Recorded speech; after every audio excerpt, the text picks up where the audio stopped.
السلام علیکم ورحمۃ اللہ وبرکاتہ۔ وعلیکم السلام ورحمۃ اللہ وبرکاتہ۔ ریاض بھائی، آپ سے مل کر بہت خوشی ہوئی، لیکن آپ اس وقت یہاں کیسے؟ کیا کوئی اہم مسئلہ ہے؟ سعید بھائی، موجودہ حالات میں کون سا مسئلہ اہم نہیں ہے؟ آپ جدھر بھی نظر اٹھا کر دیکھیں گے آپ کو مسائل ہی مسائل نظر آئیں گے۔ موبلنگ جی، جے شری رام کے نعرے، سوریہ نمسکار، 3 طلاق، دفعہ 370 کی منسوخی، بابری مسجد اور اب شہریت کے قانون میں ترمیم اور یکساں سول کوڈ، جس سے تمام اقلیتوں کے وجود کو خطرہ لاحق ہے۔ البتہ یہ سلسلہ دراز سے دراز تک ہوتا جا رہا ہے۔ اب ان مسائل میں آپ ہی بتائیے کون سا مسئلہ اہم نہیں ہے؟ ریاض بھائی، آپ کی فکر مندی اور تشویش بالکل بجا ہے۔ واقعی تاریخ کے سفر میں مسلمانوں کی گاڑی بالخصوص ہمارے ملک بھارت میں جس دلدل میں پھنسی ہوئی ہے، اس کا اندازہ ہم باشعور مسلمان کو ہے، لیکن مجھے بھی اس پر بہت حیرت ہو رہی ہے کہ بھارت کی تاریخ میں اسلام کا ماضی تو بہت ہی شاندار نظر آتا ہے، تو پھر یہ حالات جن کا ہمیں اس وقت سامنا ہے کیسے پیدا ہو گئے؟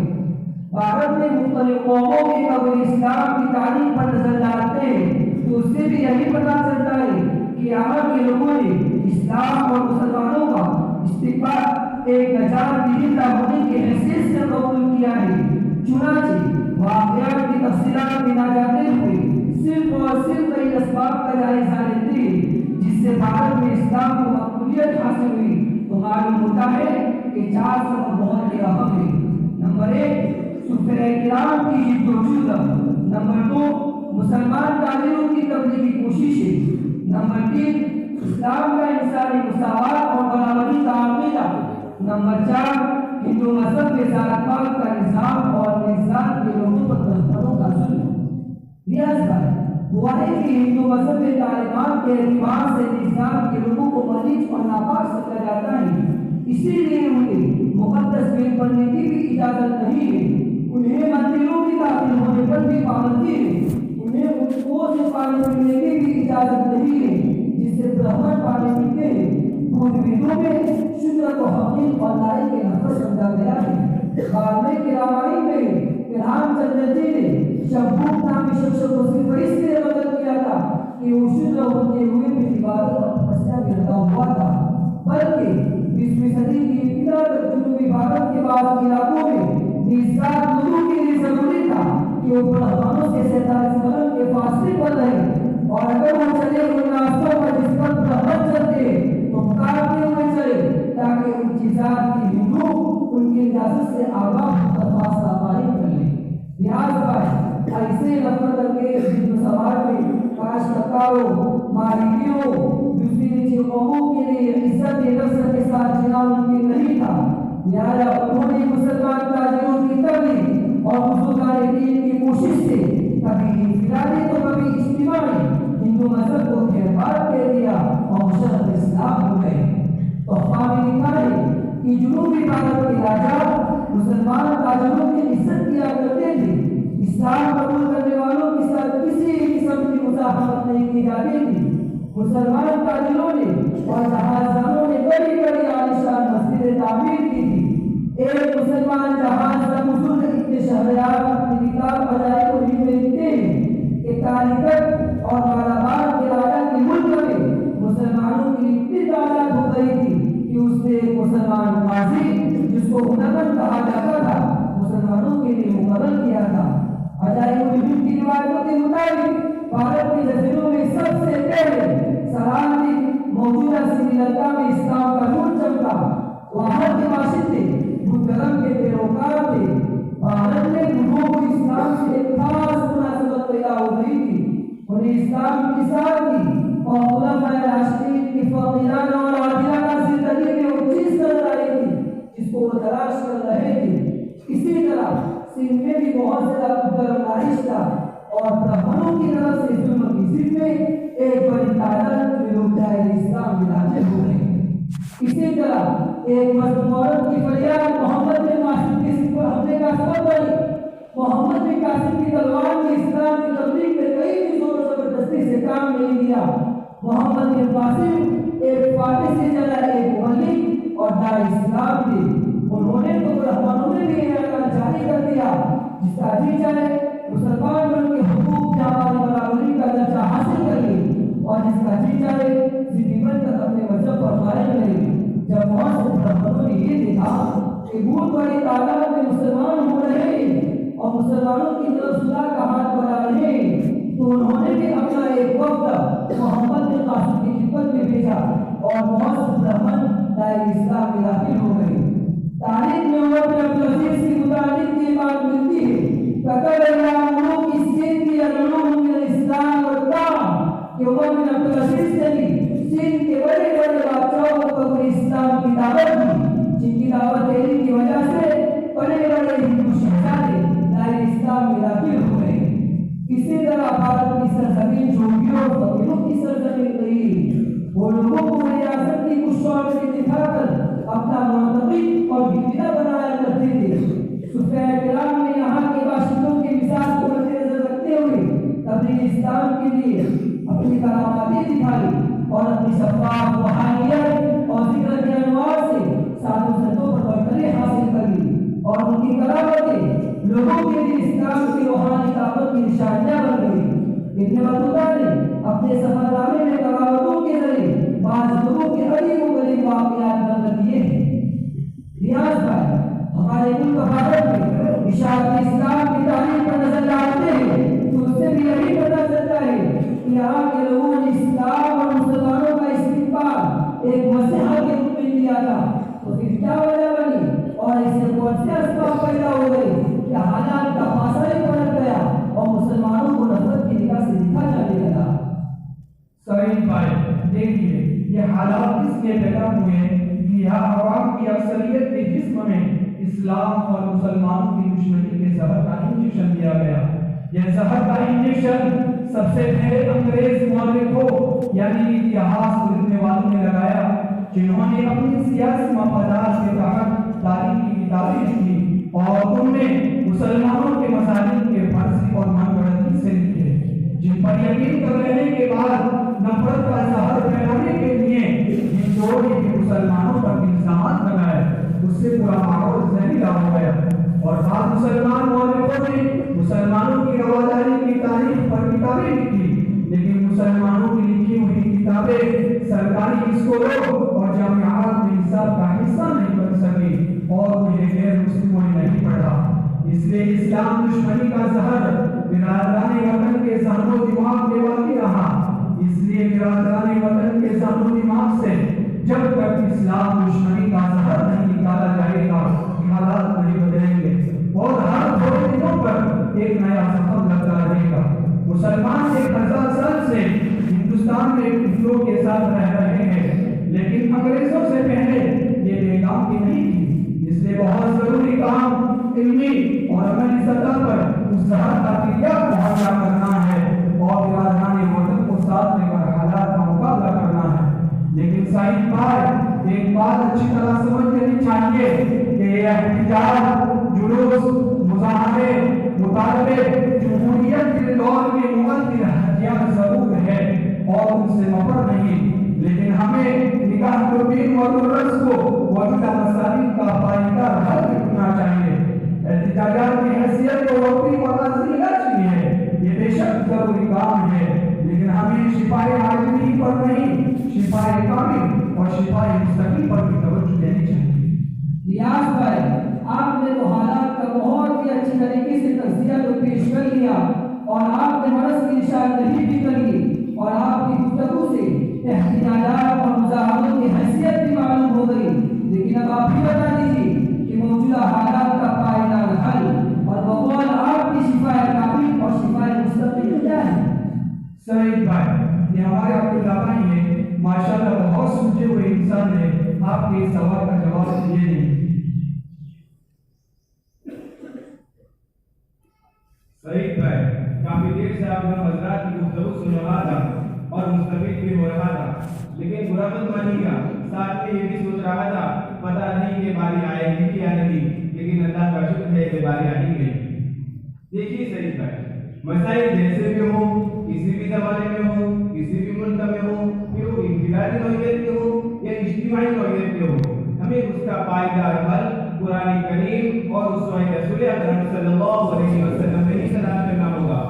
اگر ان دو مقدس واپس کو چھوڑ کر کوئی حل سوچا گیا یا اپنایا گیا تو اس کی حیثیت جیسے دریا کی تراکم کی طرح ہوگی جس کی تہ میں موجی نہ ہو۔ وہ صرف ایسی آوازوں کا شور ہوگا جو معانی کی قوت سے تیز ہو۔ وہ ایسی کشتی ہوگی جس کی قسمت میں ساحل نہ ہوگا۔ صحیح ہے۔ اب سنیے، شریعت اسلامی کے نقطہ نظر سے کسی ملک میں اگر مسلمان اقلیت یعنی لغومتی میں ہو اور اکثریت یعنی بہومتی کی چیرادستی کے شکار ہو، ان کا پسندہ تک محفوظ نہ ہو، ان کے اسلامی تشخص کو ختم کیا جا رہا ہو، دین کے احکام پر عمل کرنا ممکن نہ رہا ہو، تو اس صورت میں ایمان اور جان کی حفاظت کے لیے 3 راستے اختیار کیے جا سکتے ہیں۔ نمبر 1 ہجرت، نمبر 2 مقابلہ، نمبر 3 دعوت۔ پہلا راستہ ہجرت کا راستہ ہے۔ صحابہ کرام رضوان اللہ علیہم اجمعین نے پہلے حبشہ کی طرف ہجرت کی ہے، پھر مدینہ کی طرف ہجرت کی ہے، لیکن ہمارے ملک بھارت کے تناظر میں 20 کروڑ مسلمانوں کے لیے ہجرت کا کوئی امکان نہیں ہے۔ کیوں؟ اس لیے کہ دنیا کا کوئی ملک اتنی بڑی آبادی کو اپنے یہاں رہنے کی جگہ نہیں دے سکتا ہے، اور دوسرا یہ کہ مسلمان جس ملک کو مسلمانوں نے اپنے خون پسینے سے سیراب کیا ہو اس کو خالی کر دینا اور دوسروں کے حوالے کر دینا کسی بھی حال میں گوارا نہیں ہے، اور مسلمان کبھی دستوری طور پر برابر کے شہری ہے، اس لیے مسلمانوں کو اپنے دستوری حقوق حاصل کرنے کے لیے جد و جہد جاری رکھنی چاہیے۔ دوسرا راستہ مقابلے کا راستہ ہے، لیکن شریعت نے اس کے لیے چند شرائط مقرر کیے ہیں، اس لیے مقابلے کا راستہ اپنانا بھی آسان معلوم نہیں ہوتا ہے۔ تیسرا اور آخری راستہ دعوت اور اسلام کے صحیح تعارف کا ہے۔ اللہ تبارک و تعالیٰ کا غیبی نظام یہ ہے کہ کوئی جماعت دعوت اسلامی کا فریضہ انجام دیتی ہے، غیر مسلموں کے ساتھ حسن سلوک کا معاملہ کرتی ہے، تو اس پر اس دنیا میں 3 قسم کے نتائج مرتب ہوتے ہیں۔ نمبر 1 کہ وہ اپنے مدعوین کے شر سے محفوظ ہو جاتے ہیں، یعنی ان پر اللہ تبارک و تعالیٰ کی طرف سے خصوصی تحفظ ہوتا ہے۔ قرآن کریم میں رسول اللہ صلی اللہ علیہ وسلم سے فرمایا گیا بلغ ما انزل الیک من ربک وان لم تفعل فما بلغت رسالته واللہ یعصمک من الناس۔ اے نبی جی، آپ کے پروردگار کی طرف سے جو کچھ آپ پر اتارا گیا ہے اس کی تبلیغ کیجیے۔ اگر آپ ایسا نہیں کریں گے تو اس کا مطلب یہ ہوگا کہ آپ نے اللہ تبارک و تعالیٰ کے پیغام کو نہیں پہنچایا، اور اللہ تبارک و تعالیٰ آپ کی لوگوں کی سازشوں سے حفاظت فرمائے گا۔ تو گویا لوگوں کی شر سے محفوظ رہنے کا غیبی ذریعہ اسلام کی تبلیغ ہے۔ دوسرا اثر یہ ہوگا جب نفرتوں کی آگ بجھ جائے گی، محبتوں کے جذبات پیدا ہوں گے، دشمنی دوستی میں برک آئے گی۔ قرآن کریم میں اللہ تبارک و تعالیٰ نے ارشاد فرمایا ہے لا تستوي الحسنة ولا السيئة ادفع بالتي هي أحسن فإذا الذي بينك وبينه عداوة كأنه ولي حميم۔ نیکی اور بدی برابر نہیں ہو سکتی ہے، لہذا آپ بدی کا دفاع کیجیے اس طریقے پر جو بہترین ہو۔ نتیجہ یہ ہوگا کہ جن کے درمیان اور آپ کے درمیان دشمنی تھی، دیکھتے وہ تمہارا جنگی دوست بن جائے گا۔ تیسرا اثر ہوگا کہ اگر مدعوین دعوت حق قبول کرنے سے انکار کرتے ہوئے اور ظلم و زیادتی پر کمر بستہ ہو جائے تو اللہ تبارک و تعالیٰ ایسی قوم کو اپنے گرفت میں لیتے ہیں اور ان کے مقابلے میں ایمان والوں کی مدد فرماتے ہیں۔ قرآن کریم میں جن عذاب کی ہوئی قوموں کا تذکرہ آیا ہے آپ ان کی تعریف دیکھ کیجیے۔ جب تک اللہ تبارک و تعالیٰ کا پیغام پہنچ گیا بلکہ پہنچانے کا حق ادا کر دیا گیا، اس کے باوجود ایمان نہیں لائے اور ظلم و زیادتی سے باز نہیں آئے، تب جا کر ان پر اللہ تبارک و تعالیٰ کی طرف سے عذاب آیا ہے۔ اور جن تک ابھی اسلام کی دعوت پہنچی ہی نہیں ہے وہ منکرین اور معاندین نہیں ہے، وہ تو غافلین ہیں، ان پر اس دنیا میں اللہ تبارک و تعالیٰ کی طرف سے عذاب نہیں آتا ہے۔ اور ہمارے ملک بھارت کی صورتحال بھی کافی حد تک یہی ہے، اس لیے سیاسی تدبیر وقتی طور پر تو مسئلے کو حل کر سکتی ہے یا دشواری کے کمی کا باعث تو بن سکتی ہے، لیکن یہ کوئی مستقل حل نہیں ہے۔ اصل حل اسلام کا صحیح تعارف اور دعوت اللہ ہے۔ علی سرکار جعفر کا شہر میں کام اب کوئی نہ آئے گا بس ایک دن کے سوا، کام اب کوئی نہ آئے گا بس ایک دن کے سوا، راستے بند ہی سب کچھ ہے قاتل کے سوا، اس میں معمولی کمیوں کی کم کمی راستے بند کی سب کو چاہیے دعوت کے سوا۔ عبداللہ بھائی ماشاء اللہ آپ نے حالات کا اسلامی حل تو نہیں نکالا، لیکن ابھی میرے دماغ میں ایک سوال گردش کر رہا ہے کہ آپ نے حالات کا جو حل نکالا وہ حل ہی نہیں بلکہ یہ تو مسلمانوں کا ایک فرض منصبی ہے۔ اس امت کو کنتم خیر امت اخرجت للناس کا تقویٰ اور گولڈن میڈل بھی اس ذمہ داری کی وجہ سے ملا ہے۔ پہلے تک کہ مسلمانوں نے اس ذمہ داری کو بحسن خوبی انجام دیا تو پھر کیا ہوگا کہ بعد کے زمانوں میں مسلمانوں نے اس کی طرف توجہ ہی نہیں دی اور تاریخ میں یہ اسلام کی گاڑی کا ریلیمنٹ کیوں ہوا، یعنی گاڑی پٹری سے کیوں اتر گئی؟ صحیح ہے، یہ ہمارے ساتھ دبے بھائی ہیں جو تاریخ میں ماشاءاللہ اچھی طرح سے رکھتے ہیں، آپ کے سوال کا جواب یہ اچھی طرح دے سکیں گے۔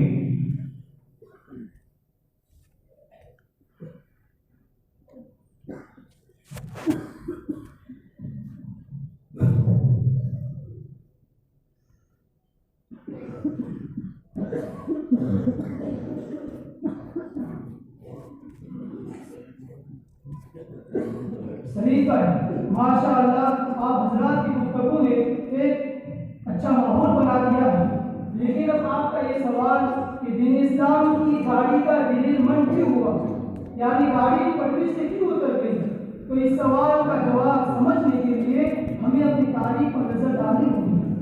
چنانچہ پہلی صدی ہجری میں حضرت نبی اکرم صلی اللہ علیہ وسلم اور صحابہ کرام رضوان اللہ علیہم اجمعین نے اس قوت سے توحید کا سور پھونکا کہ فتح مکہ کے بعد پورا جزیرۃ العرب حلقہ خاموش اسلام ہو گیا اور جزیرۃ العرب کے گرد و پیش جتنے ملک تھے وہ سب کے سب اسلام میں داخل ہو گئے، یا ان کی غالب اکثریت یعنی حکومتی نے اسلام قبول کر لیا۔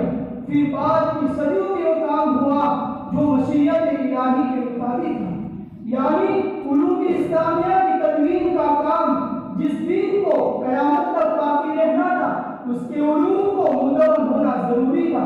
دوسری، تیسری اور چوتھی صدی ہجری میں دنیا کے رقبہ زمین کے ایک بڑے حصے میں اسلام کا جھنڈا لہرا رہا ہے۔ اس وقت علوم اسلامیہ کی تدوین بہت بڑے پیمانے پر ہوئی، سیاہ سطح کی تدوین ہوئی، اسلامی قوانین کی ترتیب عمل میں آئی، تفسیر اور سیرت کی کتابیں لکھی گئی، علم کلام وجود میں آیا۔ البتہ اسلامی علوم کا کوئی ایسا شعبہ نہیں تھا جس میں نام اور علماء سامنے نہ آئے ہوں۔ ان سب کے ساتھ تمدن کی تعمیر اور سائنس کا ترقی کا زمانہ شروع ہوا۔ صحیح ہے، اسلامی تاریخ کے اس سفر سے یہ نتیجہ نکالا جا سکتا ہے کہ جب مسلمانوں کی تعداد بہت کم ہو اور وہ دوسرے قوموں کی اکثریت کے سمندر میں زندگی گزار رہے ہو تو ان کی ترجیحات میں سے سب سے پہلی ترجیح اسلام کا صحیح تعارف کروانا اور اسلام کا پیغام پہنچانا ہے اور توحید کی دعوت دینا ہے۔ جب اس دعوت کے نتیجے میں پوری قوم یا ان کی اکثریت اسلام قبول کر لیتی ہے تو اس کے بعد علوم اسلامیہ کی تدوین اور تہذیب و تمدن کے فروغ کا دور شروع ہوتا ہے۔ صحیح پر یہ بات ذہن میں رکھ کر اب سمجھیے کہ گاڑی پٹری سے کیسے اتری، تو دیکھیے کہ جس طرح ایک فرد اپنی شاکلہ ذہنی یعنی مائنڈ سیٹ کے مطابق عمل کرتا ہے، اسی طرح قومیں اپنی شاکلہ ذہنی یعنی مائنڈ سیٹ کے مطابق عمل کرتی ہے۔ قرآن کریم کی آیت اس حقیقت پر شاہد ہے، کل یعمل علی شاکلتہ، کہ ہر شخص اپنی شاکلہ ذہنی کے مطابق عمل کرتا ہے۔ پہلی صدی ہجری کا شاکلہ ذہنی یعنی مائنڈ سیٹ جیسے حضور صلی اللہ علیہ وسلم نے بنایا تھا وہ اسلامی تعلق کا شاکلہ ذہنی تھا۔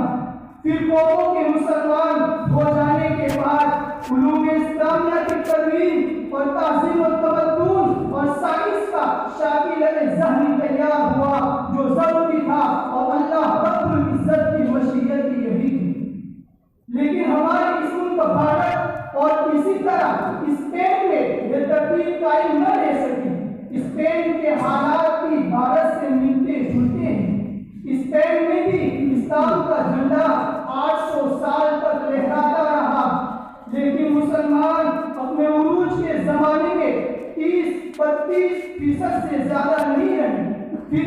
ہوا؟ یہ ہوا کہ 800 سال حکومت کرنے کے باوجود ایک وقت وہ آیا کہ مسلمانوں کو زبردستی عیسائی بنا دیا گیا، اور جو عیسائی بننے کے لیے تیار نہیں ہوئے انہیں ختم کر دیا گیا یا ملک سے نکال دیا گیا۔ یوں مسلمانوں کی حکومت کا چراغ گل ہو گیا۔ وجہ کیا بنی؟ حضرت مولانا مناصر احسن گیلانی رحمۃ اللہ علیہ اپنے ایک مضمون میں جو معارف اپریل سن 1957 میں چھپا تھا لکھتے ہیں کہ مسلمانوں کے لیے وہ اسٹینڈ زیادہ پائیدار ہوتا جس میں الزہرا، قرطبہ، غرناطہ وغیرہ کی تعمیرات نہ ہوتی، مگر مسلمانوں کو خیر الامم ہونے کی حیثیت سے جو ذمہ داری عطا کی گئی تھی، اگر وہاں کا حکمران طبقہ اس کو پیشی نظر رکھتا تو وہ جن سیاسی مسائل اور آفات میں مبتلا ہو کر ختم ہو گئے شاید یہ صورت پیش نہ آتی۔ صحیح پر ہم اس ملک میں ایسے ہی حالات سے گزر رہے ہیں۔ حضرت مولانا مناصر احسن گیلانی رحمۃ اللہ علیہ کے مضمون میں اسپین کی جگہ بھارت کا لفظ رکھ لیجیے اور وہاں تعمیرات کی جگہ قطب مینار، لال قلعہ، تاج محل وغیرہ کا نام رکھ دیجیے، یہ مضمون بھارت پر پورے طور پر فٹ ہوتا ہے۔ یعنی یہاں مسلم بادشاہوں نے راج ضرور کیا لیکن اسلام کے تعارف کا کام کاج نہیں کیا۔ الغرض یہاں کی قومیں مسلمانوں سے قریب رہتے ہوئے بھی ذہنی طور پر دور رہی، پھر اس پر انگریزوں کے زہریلے انجیکشن نے جلدی پر تیل کا کام کیا۔ زبیر بھائی، اب حالات کے اس جاری سے اور تاریخ کے اس تجزیے کے بعد ہماری آئندہ کے لیے منصوبہ بندی کیا ہونی چاہیے اور ہمیں اپنے کوتاہیوں کی تلافی کس طرح کرنی چاہیے؟ وقت تو بہت ہو گیا، ذرا اختصار کے ساتھ اس کو بھی بتا دیجیے۔ سبھی پر اس سلسلے میں ہمیں کچھ اقدامات ہماری سطح پر بھی کرنے ہوں گے اور کچھ اقدامات علمی سطح پر بھی کرنے ہوں گے۔ ہمارے اقدامات میں اپنی اصلاح کے ساتھ ساتھ اپنے قوم و سماج کی اصلاح کی بھی کوشش کرنی چاہیے۔ قرآن مجید میں ارشاد ہے ظہر الفساد فی البر والبحر بما کسبت ایدی الناس، اسی طرح ارشاد ہے ان الذین آمنوا وعملوا الصالحات سیجعل لهم الرحمن ودا۔ دونوں آیتوں کا حاصل یہ ہے کہ جب دنیا میں خدا کی نافرمانی ہوتی ہے تو حالات بگڑتے ہیں اور حکم پامال ہوتے ہیں، اور جب دنیا میں خدا کی فرما برداری کا غلبہ ہوتا ہے تو محبت کے جذبات پروان چڑھتے ہیں اور حالات سنورتے ہیں۔ دوسرا عملی کام یہ کرنا ہوگا کہ ہم جہاں کہیں بھی ہو اپنے گرد و پیش رہنے والے اہل وطن بھائیوں کے ساتھ برادرانہ تعلقات قائم کریں۔ حضور صلی اللہ علیہ وسلم نے غیر مسلم بھائیوں کی عیادت بھی کی ہے، ان کو مدعو بھی کیا ہے، ان کی دعوت قبول بھی فرمائی ہے، ان کے تعلیمی اداروں کا معائنہ بھی فرمایا ہے اور انہیں مسجد میں بھی ٹھہرایا ہے۔ جب مکہ مکرمہ کے لوگ شدید قحط میں مبتلا تھے تو آپ نے ان کی نجات کے لیے دعا بھی فرمائی ہے اور ان کا مالی تعاون بھی فرمایا ہے۔ غرض حضور صلی اللہ علیہ وسلم کا اسوہ یہی ہے کہ غیر مسلم بھائیوں کے ساتھ بہتر تعلقات قائم کرنے کی کوشش کی جائے اور اسلام کے تعلق سے ان کی غلط فہمیوں کو دور کرنے کی کوشش کی جائے۔ اسی طرح ایک زمانے تک برادران وطن کے ساتھ مدارات اور ہمدردی کا معاملہ ہوگا تو رفتہ رفتہ نفرت کی آگ بجھ جائے گی اور باہم تعلقات خوشگوار ہوں گے انشاءاللہ تعالی۔